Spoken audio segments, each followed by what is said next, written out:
दोस्तों, अनुस्वार मंच पर आपका स्वागत है और आपकी सेवा में उपस्थित हैं डॉक्टर संजीव कुमार, जो आज आपकी साक्षात्कार करवाएंगे। हमारे महान विद्वान थे, जिन्होंने नागरी भाषा, नागरी लिपि के लिए बहुत कुछ काम किया है और लगातार सरकार के साथ मिलकर कोशिश कर रहे हैं कि ये आगे बढ़ सके। स्वागत है सर। धन्यवाद, नमस्कार। अनुसार मंच पर आपका स्वागत है और आभार कि आपने कम समय में, इतने कम नोटिस में हमें समय दे दिया। तो हरि सिंह पाल सौरभ जी से आपका साक्षात्कार हम शुरू कर रहे हैं एक क्षण में ही। जी, स्वागत। सर, आपका इतना लंबा कैरियर है, इतना बहुत वर्क कार्य आपने किया हुआ है हिंदी साहित्य और लिपि के संदर्भ में, तो हम ये जानना चाहेंगे कि लेखन कार्य में आपकी रुचि कब और कैसे प्रारंभ हुई, इसकी प्रेरणा रही आपके इसको जाने में? लेखन कार्य तो दरअसल मैं जब विद्यार्थी जीवन में था अपने गांव में, जनपद अलीगढ़ में, जी सर, तो हम युवाओं ने एक अपने गांव में पुस्तकालय स्थापित किया। जी, पुस्तकालय चलाते थे, संचालन उसका वो संयोग से ये था कि संचालक मैं ही था उसका, और मेरे जो एक निजी भवन था उसमें हमारे घर वालों ने लिए दे दिया था। तो विभिन्न प्रकार की पुस्तकें वहां पर आया करती थी, जैसे उपन्यास भी थे, कविताएं भी थी, कहानियां भी थी और अन्य विधाओं की थी पुस्तकें। तो उनको पढ़ के, और जब पाठ्यक्रम में किसी की हम कविताएं पढ़ते थे, कहानियां पढ़ते थे, जैसे मुझे अभी तक याद है कि प्रेमचंद की श्रेष्ठ कहानियां हमारे पाठ्यक्रम में लगी थी जब कक्षा 8वीं या 10वीं के हम विद्यार्थी थे तब। तो उसको पढ़ करके और जो अपना परिवेश था उसको देख करके साहित्य के प्रति एक रुझान पैदा हुआ कि क्या हम इस प्रकार सकते हैं, और लेखन का वो सिलसिला फिर बढ़ता गया धीरे धीरे। जब से खासतौर से मैं जब दिल्ली में आया, यद्यपि दिल्ली में आने से पहले ही मेरा काव्य संकलन तैयार था, उपन्यास तैयार था, व्यंग्य संग्रह तैयार था, लेकिन छपा तब जब मैं दिल्ली आ गया था। कब प्रकाशित हुआ सर? ये कौन से वर्ष में प्रकाशित हो पाया? 2000 मेरा काव्य संग्रह आया था हिंदी अकादमी दिल्ली के सौजन्य से, और उसके बाद उपन्यास आया 2002 में, और दूसरा उपन्यास 2003 में, और उसके बाद व्यंग्य संग्रह 2004 में था, और लोक साहित्य की पुस्तकें 2005 और 6 में थी। इस तरह से वो सिलसिला जारी है, जैसे गत वर्ष मेरा कहानी संग्रह आया। जी जी। पहली रचना आपकी कविता थी या कहानी थी जो प्रकाशित हुई? पहली रचना जो प्रकाशित हुई वो कविता थी। देखिए, बड़े आश्चर्य की बात है कि अब तक हमने जितने साक्षात्कार किए हैं उनमें से 95% साहित्यकारों ने अपने लेखन की शुरुआत कविता से की। तो आप भी उसी ग्रुप में शामिल हो गए, तो अच्छा है। और उसके बाद फिर कौन कौन सी विधा आपने अपना काम किया? जैसे मैंने बताया, पहले तो कविताएं लिखी, खूब भरपूर लिखी। बल्कि मैं को ऐसे कहता हूं कि लोग तो पन्नों के हिसाब से, प्रश्नों के हिसाब से लिखते हैं, मैं किलोग्राम के हिसाब से लिखता था। कितने किलोग्राम। सही है। लेकिन कविता में चूंकि मैंने किसी को गुरु नहीं बनाया, किसी से उसकी प्रेरणा लें, या जो महापुरुष थे, महाकवि थे, उनका पढ़ करके ही मतलब वो हुई, इसलिए कविता को मैं बहुत ज्यादा परिपक्व नहीं मानता। स्वाध्याय से किया मैंने जो कुछ भी किया, तो उसको मैं परिपक्व नहीं मानता। लेकिन सर मैं तो कविता के क्षेत्र में ही चल रहा हूँ सर, मैं तो कविता के क्षेत्र में ही चल रहा हूँ, मैं कुछ और नहीं कर पाया। मैं आपको एक नजर दिखाना चाहूंगा। ये सारी मेरी कविता की ऊपर तक मेरी लॉ की किताब है। वाह वाह, बहुत। तो पूरी अलमारी जो है ना, जी जी जी जी। कविता से लिख लिख के भर डाले। जी जी। वही वाली बात हुई कि वो किलो के हिसाब से लिखी ना, आपने अपने कुंटल के हिसाब से लिखी। कुंटल के सही बात है, सही बात है। अब तक सर 104 कृतियां हो उसके चुकी बाद हैं। फिर मैंने जी, उसके बाद मेरा उपन्यास प्रकाशित हुआ, मतलब उपन्यास लिखा, उसके बाद व्यंग्य संग्रह लिखा। और लोक साहित्य में तब आया जब मैं आकाशवाणी में आ गया था। और अच्छा। मेरे एक परम मित्र थे, परम एक शुभचिंतक थे, उन्होंने मुझे प्रेरणा दी कि आप लोक साहित्य में काम करें, लोक साहित्य में काम कम हुआ है। उस पर मैंने शोध कार्य किया था। तो इस प्रकार से बाल साहित्य प्रारंभ से लिखता रहा। मतलब पहली मेरी जो कविता थी वो बाल कविता थी, वेरी जो गुड। अमर उजाला में 70 के दशक में प्रकाशित हुई। तो आपका जो स्पैन ऑफ वर्क है, या जो क्षेत्र है, बड़ा विशद है और व्यापक है। आपने बहुत सारी विधाओं में काम किया है, ये अनुकरणीय है। तो सारी वो विधाओं में दरअसल काम कर। करने के मौके मिले, जी जी। कार्य करने के मौके गए। जैसे कि मैं आकाशवाणी में था, तो वहां मुझे मौका मिल गया कि वहां की जो स्मारिका थी उसका संपादन किया। जब मैं आकाशवाणी मथुरा में था तो उसको 25 साल हो गए थे। तो मैंने ये बीड़ा उठाया कि भाई रजत जयंती स्मारिका इसकी प्रकाशित होनी चाहिए, तो संपादन प्रकाशन कार्य मैंने किया। जब आकाशवाणी दिल्ली में आ गया तो यहाँ पर 75 वर्ष हो शरण भवन को, तो इसकी स्मारिका साक्षी का भी संपादन प्रकाशन मैंने किया। तो काम करने के मौके मिलते मौके गए और मिलते। वो हम काम करते गए। ठीक बात है। जी जी। ये गॉड गिफ्ट है कि ऐसे अपने अवसर मिलते रहे, और आपने उनका जी जी जी, बेशक बेशक उपयुक्त विदोहन भी किया। सदुपयोग किया। अच्छा, इतनी सारी विधाओं में काम करने के बाद आप कौन सी विधा में अपने आप को ज्यादा कंफर्टेबल पाते हैं, या ज्यादा रुचि आपकी महसूस होती है? नहीं, अब दरअसल इससे भी हटके थोड़ा सा मैं लेखन से भी आगे आकर के सेवानिवृत्ति के बाद जब मैंने नागरी लिपि का दायित्व संभाला, तो अब मेरा कार्य क्षेत्र और बढ़ गया। और वो जो नागरी लिपि जिसको हमारे जो महापुरुषों ने स्वीकार किया है कि इस देश की राष्ट्रीय एकता में नींव से बढ़कर के काम नागरी लिपि देगी। जैसा कि हम सब जानते हैं कि हमारी अष्टम अनुसूची की 22 भाषाओं में से 12 भाषाओं की लिपि नागरी लिपि है। तो नागरी लिपि का जब से मुझे कार्य मिला कार्य करने का, इसकी जो पत्रिका नागरी संगम को संपादित करने का मिला, तो उससे मेरा कार्य क्षेत्र बदल गया। मतलब आपके पास कार्य करने के 24 घंटे हैं, 24 घंटे में से आप कितने कार्य आप कर सकते हैं। तो जो मेरा लेखन का कार्य थोड़ा सा मतलब बाधित हुआ, यद्यपि वो मतलब बंद नहीं हुआ है। जैसे कि मैंने बताया कोरोना काल में मिला तो मेरा कहानी संग्रह छप के आ गया, और मेरा एक लोक कथा संग्रह। तो मतलब कुछ न कुछ होते रहो। और आज भी मतलब लोग जब मांग लेते हैं, चाहे वो व्यंग मांगे, चाहे कहानी मांगे या लेख मांगे, तो उनकी मांग को पूरा करते हुए उसका परिपालना की जाती है। तो वो नहीं, फिर भी मैं जो अगर रुचि की बात करें, मेरा व्यंग में ज्यादा मतलब मन रमता है, व्यंग में, हास्य व्यंग। आपको बताना चाहूंगा कि हमने व्यंग पे काफी काम किया है। सबसे पहला जो संकलन हमने निकाला था, अब तक 75 व्यंग्यकारों की रचनाएं उसमें शामिल थी। फिर हमने निकाला 251 अंतरराष्ट्रीय व्यंग्यकार। मुझे नहीं पता जी जी आपका व्यंग उसमें शामिल है या नहीं, लेकिन 251 लोगों की रचनाएं शामिल करी थी। मेरा, हाँ मेरा भी उसमें व्यंग लेख है। अरे वाह। ललित मंडोरा ने हाँ, ललित उसमें मेरा लेख, उसके संपादक थे। तो हम लोग जी व्यंग जी पे जी काम जी, कर रहे हैं। उसमें और एक व्यंग जो सुभाष चंद्र ने पुस्तकें लिखी थी 20वीं सदी की सर्वश्रेष्ठ हास्य रचनाएं और व्यंग रचनाएं, तो उसमें भी मेरी एक में हास्य रचना और एक में व्यंग रचनाएं हैं। और जो संदर्भ ग्रंथ निकले हैं उसमें भी मेरा नाम उस रूप में स्वीकार कर लिया जाता है। ऐसा है, बहुत बड़ा ज्यादा मतलब कहें कि तीर नहीं छोड़े हैं, लेकिन कुछ कार्य किया है। यह है, नहीं, ठोस कार्य किया आपने, मैं देख रहा हूँ। आपकी जो पहली कविता थी, क्या आपको याद होंगे उसके कुछ अंश?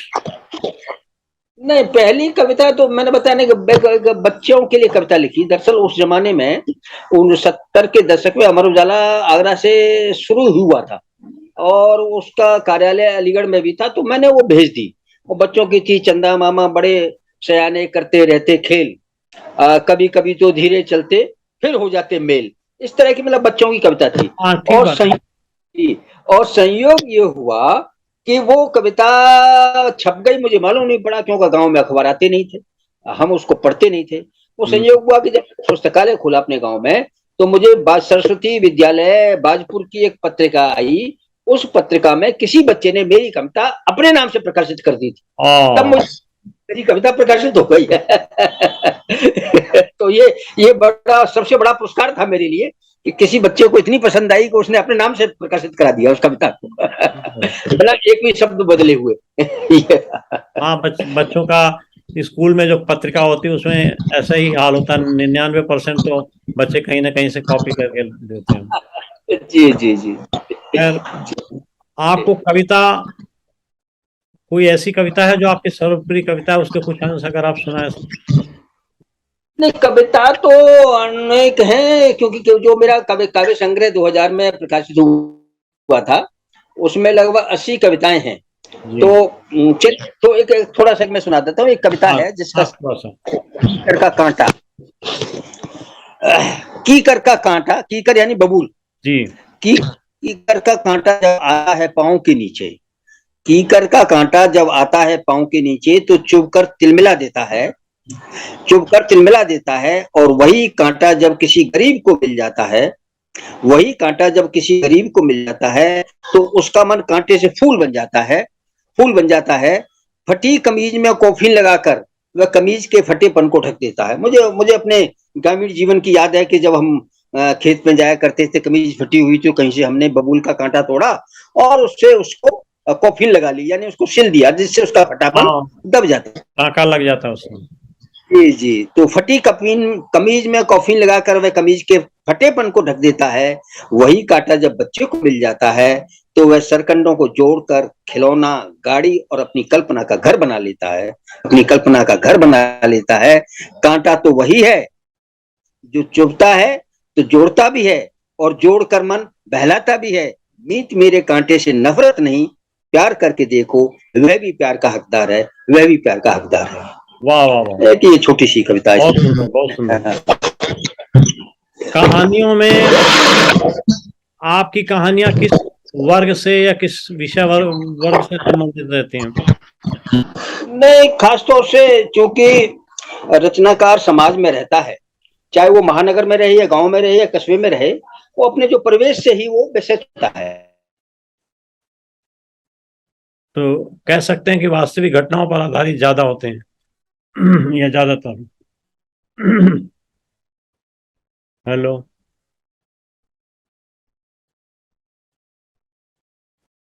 क्योंकि महानगर में हूँ तो महानगर को भी निकट से देखा है, लेकिन जो मेरे अपने गांव में एक मेरे मन में, मेरे दिलो दिमाग में जो गांव बैठा है, वो अभी तक निकला नहीं है। तो मेरी जो कथा वस्तु है वो प्राय गांव पर केंद्रित रहती है। तो इस तरह जी वो वैसे है। तो इसलिए कोई जरूरी नहीं है कि मतलब उस पर रहे, लेकिन फिर भी मतलब चूंकि हम आज भी गांव हमारे घर में, हमारे मन में, मन मस्तिष्क में समाया हुआ है, तो उसकी वही हमारे सामने आ जाती है।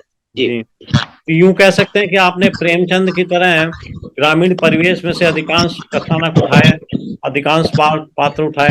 ये बहुत अच्छी परंपरा रही जो आपने प्रेमचंद की परंपरा पर आगे काम किया। नहीं, उतनी तो बात नहीं हम कह सकते कि प्रेमचंद की परंपरा का पालन किया, लेकिन हाँ ये है कि कोशिश की हमने, क्योंकि प्रेमचंद तो महान है, प्रेमचंद की बराबरी तो किसी से नहीं की जानी चाहिए और न की जा सकती है। लेकिन हाँ, जो उन्होंने परंपरा निभाई, उस परंपरा का जो लीक बनाई, उस लीक पर चलने का हमने प्रयास किया। ये नहीं कह सकते कि उनकी परंपरा हमने सफलतापूर्वक निभा ली, लेकिन हाँ लीक पे चलने का हमने प्रयास अवश्य किया।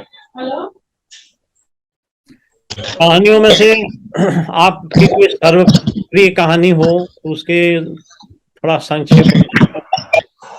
हेलो, चलिए कहानी भी कहानी, क्योंकि मैंने दो मेरे लोक कथा संग्रह भी प्रकाशित हुए हैं, जिसमें 125 बोली भाषाओं की कहानियों को उसमें मैंने लिया है, तो अपनी दृष्टि से उसको मैंने प्रस्तुत किया है।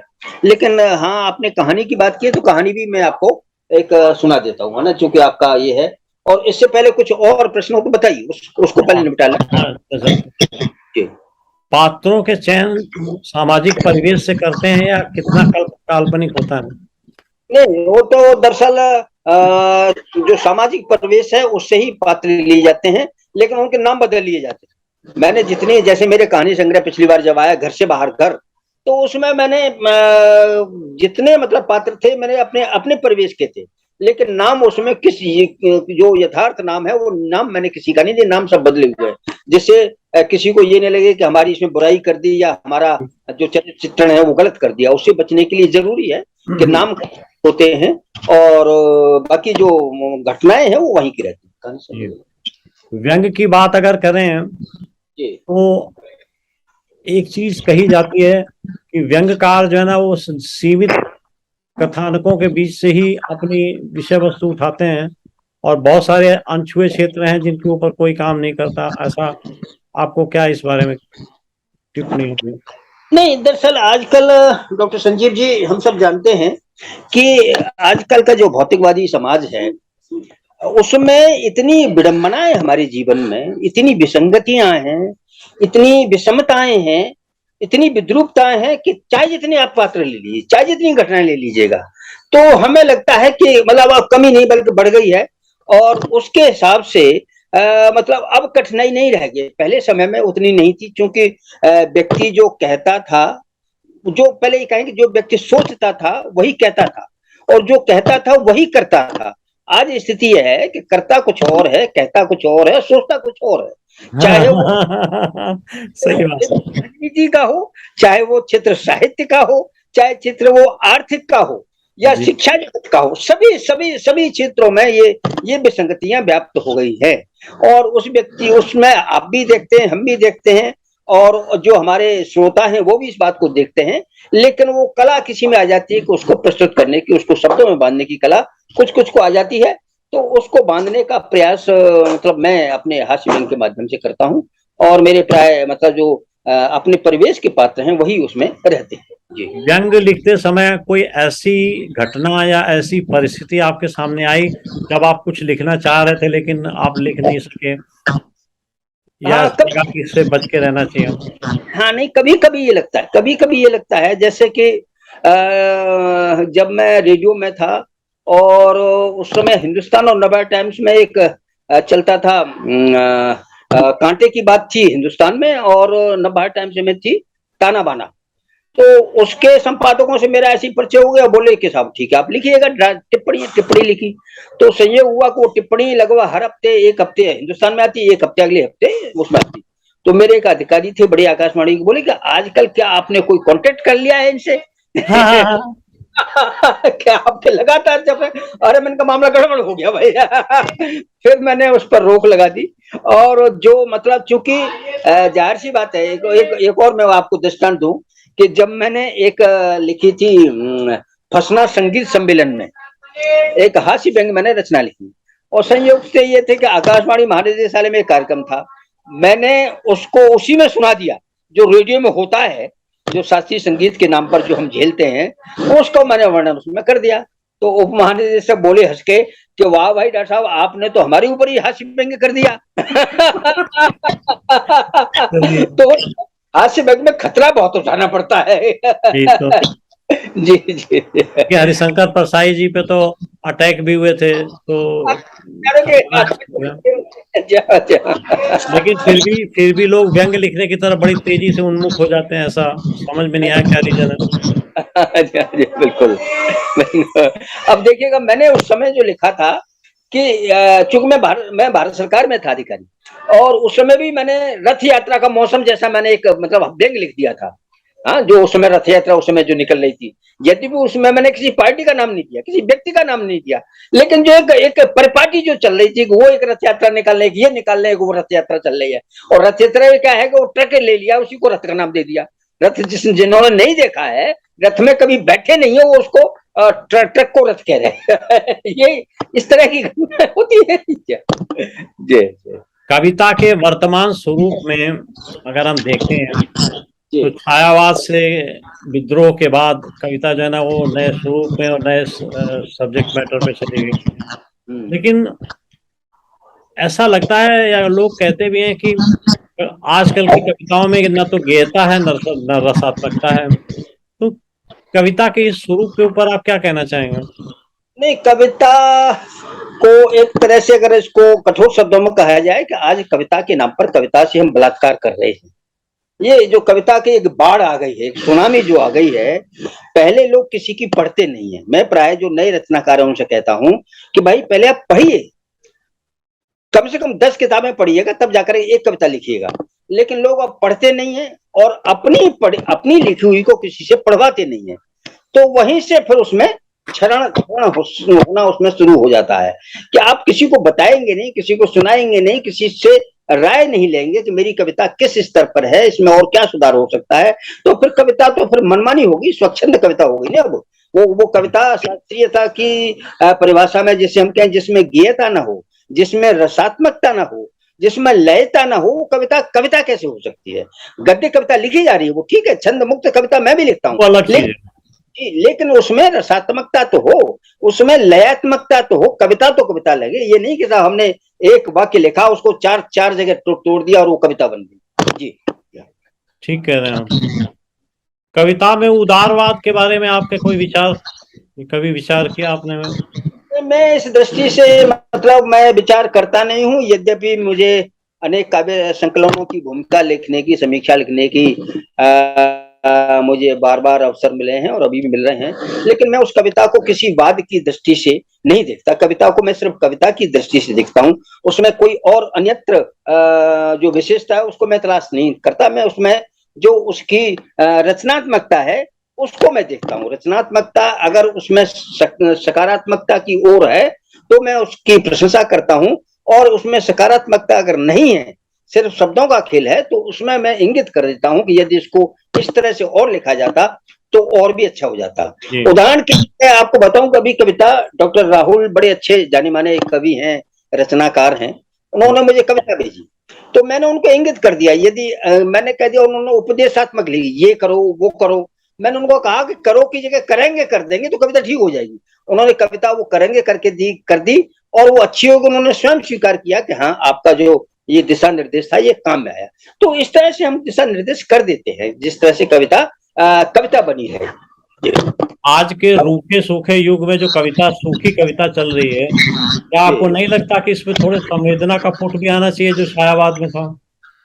नहीं, संवेदना का पुट भी कुछ रचनाओं में है, कुछ रचनाकार उसका निर्वहन कर रहे हैं, लेकिन अधिकांश उसको नहीं कर पा रहे हैं। जब तक संवेदना नहीं होगी तब तक कविता कैसे हो जाएगी ना? कविता तो कहाँ से उपजी? कहा है ना, आह से उपजा होगा गान।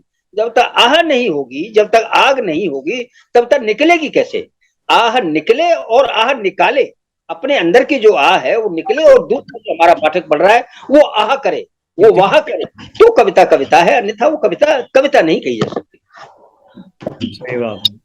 आजकल जो ये लेखन विस्फोट है, जो आपने भी अभी कोट किया, ये जो लेखन विस्फोट है, इस विस्फोट के बावजूद पाठकों पे असर नहीं पड़ रहा, वो प्रभावित नहीं हो रहे हैं, ऐसा क्या रीजन है?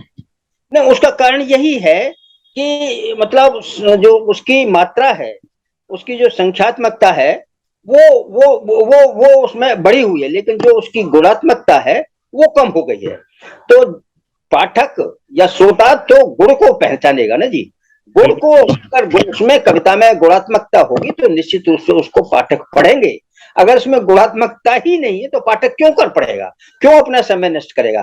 क्योंकि आज का पाठक जो है बड़ा सजग पाठक है, उसके पास समय बहुत इफरात में पाठ नहीं है कि साहब मनोरंजन के लिए कविता पढ़ ली जाए। मनोरंजन के लिए नहीं पढ़ेगा, वो गंभीरता के लिए कविता पढ़ेगा, जो कविता उसे मन के अंदर से उद्वेलित कर दे, ऐसी कविता वो पसंद करना, ऐसी कविता पढ़ना वो पसंद करेगा। तो वो अपने समय का सदुपयोग करना जानता है। तो समय का सदुपयोग सिर्फ उथली कविता पढ़ने से नहीं होगा, कोई उसको नहीं पसंद करेगा। यदि कविता में गंभीरता है तो निश्चित रूप से उसके पाठक भी मिलेंगे, और पाठक मिलते भी हैं। लेकिन दुर्भाग्य ये है कि आज जो कवि कविता लिख रहे हैं उनको स्वयं अपनी कविता याद नहीं है कि उन्होंने पिछले दिन कौन सी कविता लिखी, कौन सी कविता। सही बात है।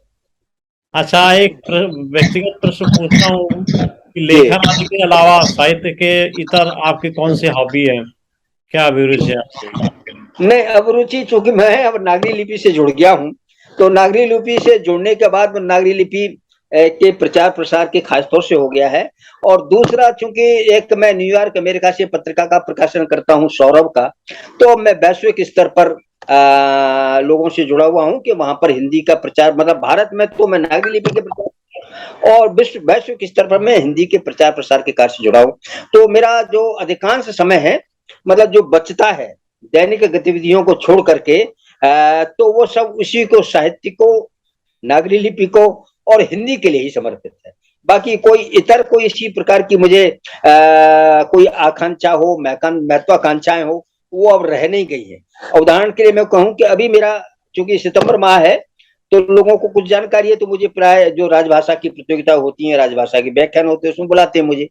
और उसके अलावा अभी मैं कार्यक्रम में एक नेपाल में कर रहा हूँ, पहली बार हमारी नागरी लिपि परिषद नेपाल में कर रही है। वहाँ 300 जो प्रिंसिपल्स हैं, जो हेडमास्टर्स हैं, उनके लिए हम नागरी लिपि के वहां लेके जा रहे हैं। और उसके बाद अगले महीने फिर हम डिब्रूगढ़ में कर रहे हैं, डिब्रूगढ़ के भी एक छोटे से गांव में, छोटे से महाविद्यालय में करने जा रहे हैं, जिससे वो लोग भी जाने कि असमी के अलावा नागरी लिपि भी इस देश की लिपि है। सही है। हिंदी के प्रचार प्रसार के लिए आप काफी समय दे रहे हैं, तो अच्छा लग रहा है। और विशेष करके हिंदी दिवस के आसपास आपसे चर्चा हो रही थी, बड़ी सम्यक और उचित प्रतीत हो रही है। अपने जो नवोदित कलाकार कलाकार कहना चाहिए, रचनाकार कहना चाहिए, रचनाकार भी कलाकार ज्यादा हैं आजकल, तो नवोदित रचनाकारों के लिए या उदीयमान रचनाकारों के लिए अपने अनुभव के आधार पर आप क्या सुझाव या क्या संदेश देना चाहेंगे?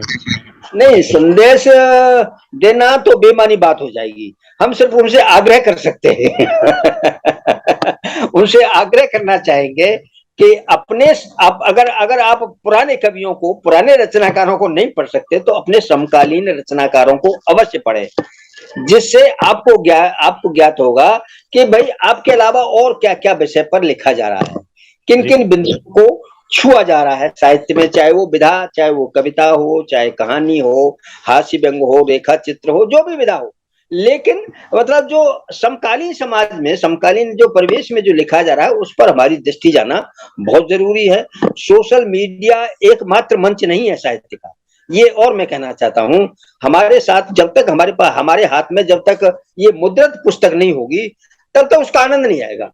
भले ही वो नई पीढ़ी ऐसा मान लेती हो कि मैं वो सोशल मीडिया पर उपन्यास भी पूरे के पूरे पढ़ लेते हो, लेकिन जो हमारी पीढ़ी है तो ये तो अनुभव करती है कि हाथ में जो पुस्तक आएगी, वो पुस्तक ही सच में पढ़ने का आनंद दे पाएगी। सोशल मीडिया में तो ठीक है, आप सूचना ग्रहण कर सकते हैं। मैं आपकी बात से सहमत हूँ, क्योंकि जो नशा किताब पढ़ने में आता है वो किंडल बुक पे कहाँ आता है? नहीं सकता जी। तो मेरा अपने नवोदित कहें या उनको कहें कि जो इस क्षेत्र में आ रहे हैं, संघर्षरत है, उनके लिए, उनसे मेरा यही आग्रह है कि अपने समकालीन रचनाकारों की रचनाओं को पढ़ें, फिर आकलन करें, तो निश्चित रूप से एक नई उनको ज्ञान दृष्टि मिलेगी, नई एक दृष्टि, रचना की एक दृष्टि मिलेगी, लेखन की एक नई दृष्टि मिलेगी। समकालीन साहित्यकारों को पढ़ना भी बहुत जरूरी है, और पुराने रचनाकारों को पढ़े तो और भी, जैसे कहते हैं कि सोने में सुहागा वाली बात हो जाएगी, कि पुरानों को पढ़ेंगे तो आपकी शब्दावली और भी परिपक्व होगी। क्योंकि ये जो आज हम अंग्रेजी की मिलावट कर रहे हैं हिंदी में, वो शाश्वत नहीं है। हिंदी तो उसी से साहित्य शाश्वत बनेगी जिसमें हिंदी में लिखा जाएगा, जिसमें हिंदी चूंकि एक बहती नदी है, बहती नदी में अन्य भाषाओं के शब्द आएंगे, उसमें सिर्फ अंग्रेजी के नहीं आए, उसमें हमारे जो आंचलिक शब्द हैं, उसमें ब्रज के आए, अवधी के आए, भोजपुरी के आए, बुंदेली के आए, हरियाणवी के आए, राजस्थानी के आए, तो उनके शब्दों से जो बनकर के रचना आएगी, वो रचना अधिक सशक्त बनेगी। वह हमारी भारतीयता और भारतीय संस्कृति का वो प्रतिनिधित्व करने वाली रचना बनेगी, ऐसा मेरा मानना है। इसी के साथ हम सभा विसर्जित करते हैं। आपके साथ चर्चा करके बहुत अच्छा लगा, और मैं थोड़ा वक्त आपके साथ गुजरे ताकि नागरी लिपि पर किए हुए काम के बारे में भी कुछ समझ सकें और कुछ अपना योगदान दे सकें। स्वागत, धन्यवाद। आज के लिए आपको बहुत बहुत धन्यवाद और बहुत बहुत आभार हमें मंच पर आने का, और चाहेंगे कि हम इसी तरीके से चर्चाएं करते रहें विभिन्न विषयों पर। हाँ, जी। साहित्य से इतर भी बात हम कर सकते हैं, है ना जी। जी जी जी जी बिल्कुल बिल्कुल, ठीक है, धन्यवाद, नमस्कार। नमस्कार, मिलेंगे।